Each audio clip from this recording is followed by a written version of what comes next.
Olá, seja muito bem-vindo a mais uma edição do Jornal Toda Hora. Aqui você fica por dentro das principais notícias do Brasil e do mundo. E olha só, o Supremo Tribunal Federal negou o pedido da Procuradoria-Geral da República para suspender a cariação determinada no caso do Banco Master. O ministro Dias Toffoli justificou a necessidade de esclarecimentos. A Procuradoria-Geral da República havia pedido a suspensão da acareação decidida em ofício pelo ministro do STF na investigação sobre o Banco Master. Mas Toffoli negou o pedido, alegando que é importante para esclarecer alguns pontos. Com isso, está mantida para a terça-feira uma audiência de acareação entre o dono do Master, Daniel Vorcaro, o ex-presidente do Banco de Brasília, Paulo Henrique Costa, e o diretor de fiscalização do Banco Central do Brasil, Ailton de Aquino, que, apesar de estar intimado, não é investigado. O procedimento é muito utilizado em investigações policiais e processos judiciais para confrontar pessoas que apresentaram versões diferentes sobre os mesmos fatos. Realizada diante da autoridade responsável, a medida busca esclarecer contradições nos depoimentos ao permitir que os envolvidos respondam diretamente às declarações uns dos outros, o que pode ajudar na apuração dos acontecimentos e na formação de provas.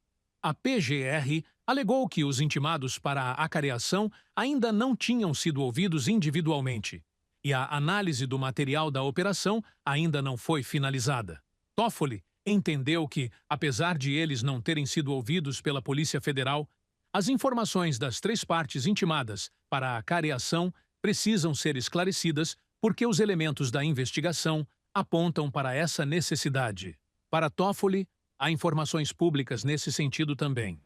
E agora vamos falar sobre uma notícia internacional. O primeiro-ministro israelense acusou o Hamas de violar o cessar-fogo em Gaza e ele afirmou que irá retalhar. Em um discurso durante a formatura de pilotos da Força Aérea, o primeiro-ministro de Israel, Benjamin Netanyahu, mencionou o ataque do Hamas na região de Gaza contra o exército israelense. Eles descreveram o ataque como um dispositivo explosivo que detonou um veículo militar. O primeiro-ministro disse ainda que o grupo palestino deixou claro que não tinha planos para se desarmar, contrariando o acordo de cessar-fogo que foi firmado em outubro.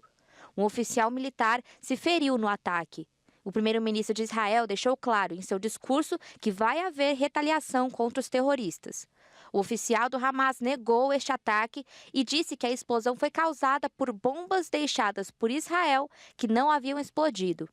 Em setembro, o presidente dos Estados Unidos, Donald Trump, divulgou um plano de 20 pontos que previa uma trégua nesta guerra para uma paz ser alcançada na região de Gaza. Até dezembro, somente a primeira fase entrou em vigor, que consistia em um cessar-fogo, com a libertação de reféns e prisioneiros e a retirada parcial das Forças Armadas de Israel em Gaza.